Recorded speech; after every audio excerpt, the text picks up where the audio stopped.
guys, welcome back to the Noir Bar here on A Thousand Movies Before You Die. Today we're doing a very special film, On Dangerous Ground, 1951, film directed by Nicholas Ray, written by A.I. Bessarides. Nicholas Ray, he did In a Lonely Place, so he's got some pedigree here. Starring Robert Ryan, staple, here, especially on the Noir Bar, of the Setup fame as well as many others. And another, I would say, girlfriend of the channel, I would say, is Ida Lupino, the fantastic talent who was born into a showbiz family. Her story is great. Born into a showbiz family. She has some great acting chops in Ladies in Retirement, I think. She plays a woman in her 40s. She's 22 years old. She's one of the first female directors. She actually is an uncredited director on this film. So directed by Nicholas Ray, but also by Ida Lupino. So she has several other director credits to her name, which is really rare back then, especially films like this, right? These types of hard-boiled films.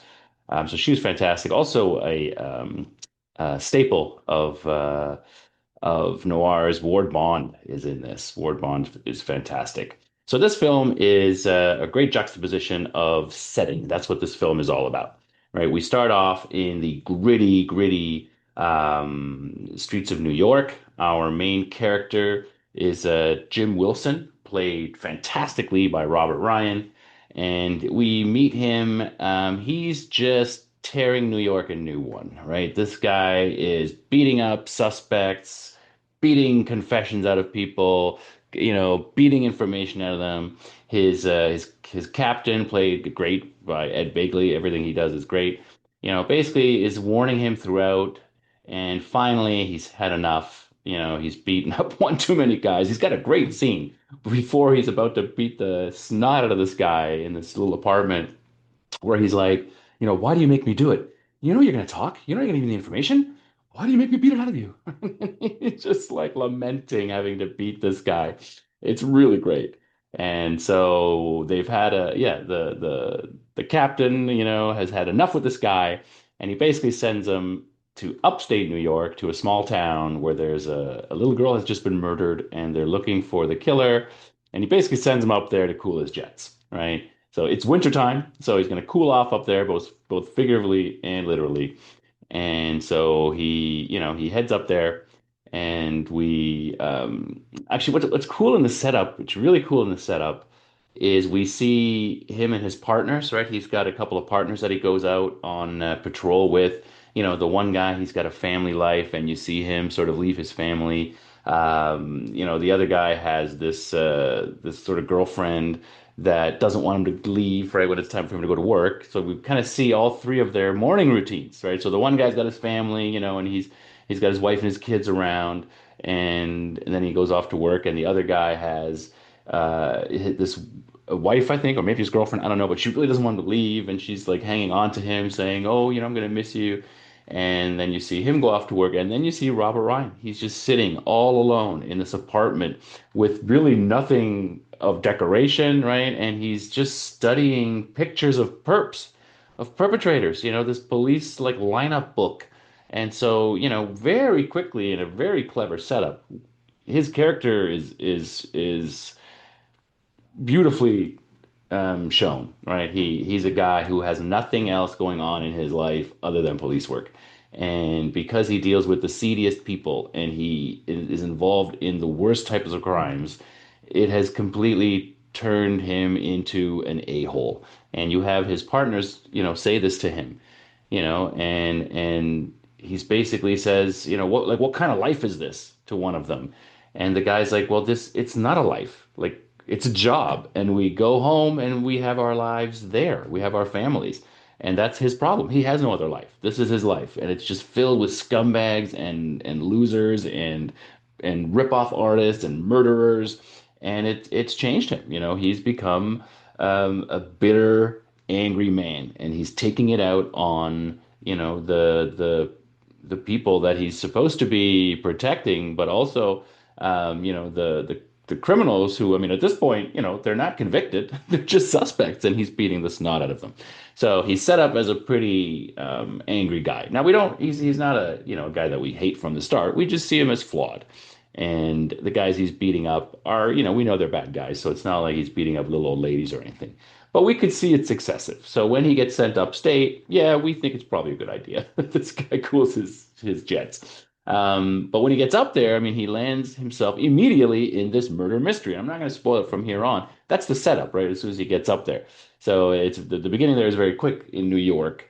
It is perfect though to show, the city is sort of visual code for him and his sort of, it's noisy and it's rough and it's gritty, and that's him in his life. So he goes upstate, and so we see this murder mystery. We have the father of the murdered girl is played by Ward Bond, and he's nuts. Like he's just wants revenge. He's all about murdering, killing the killer, right? And he doesn't really even care if it's the right guy. You can tell like he just wants to, this is sort of his idea of mourning, right? Is just wanting to kill. So he's leading the posse to hunt for this guy.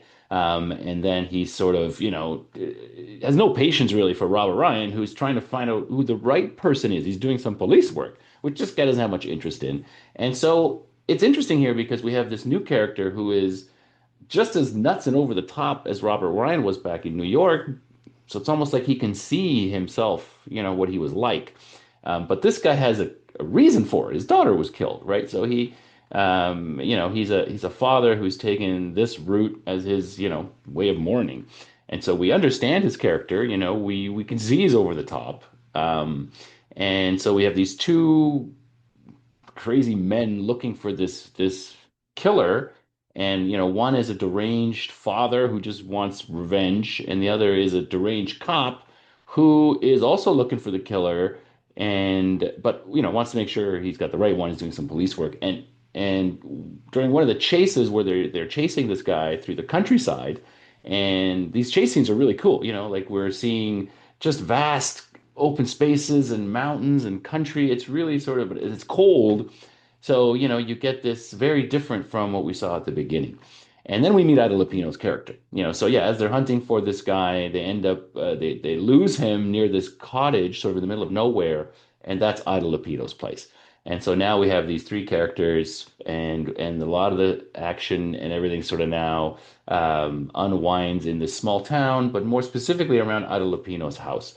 And it turns out that I don't think this is a spoiler, but she's blind. And that adds a great layer to this, right? Because she is a very she's a very sensitive character. Everything has to be by touch. She's got her place set up really well.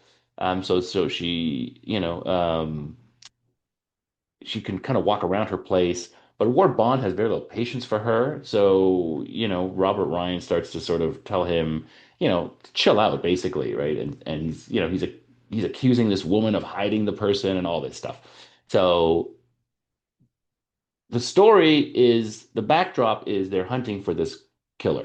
But really, it's a character development of Robert Ryan's character, right? Jim Wilson, gritty cop, out of his element now in this small town hunting this killer, and he meets this blind woman who has a connection to this killer, and this process begins his character arc, and I'm gonna leave it at that, right? And so how this plays out between these three characters, and what eventually happens to Robert Ryan, that's the rest of the story. And Robert Ryan really is the best guy to play this role. He can be a real hard-hitting a-hole, right? There's a movie called Caught, where he's the husband of a woman who's cheating, but he's just a real bastard. So he can play a real bastard really well. But in almost all of those bastard roles, he always adds an element of um, just pathos, right? Just an element of you always sort of understand where he's coming from. And in this one especially, because he's a cop, he's not one of those a-holes. But the best way to see him is in the setup, that where he's not a criminal in that, he's a boxer. but you can see that really sensitive side to him. Yes, he's a big guy. Yes, he looks kind of tough and mean, but he really has a sensitive streak, and it's perfect for this film as his character develops. Ida Lupino, also a really, really good actress, and plays a blind woman like really, really well. Very, very convincing. And Ward Bond is great as the deranged father who's, I mean, we understand his derangement, right? So he's not like deranged for no reason.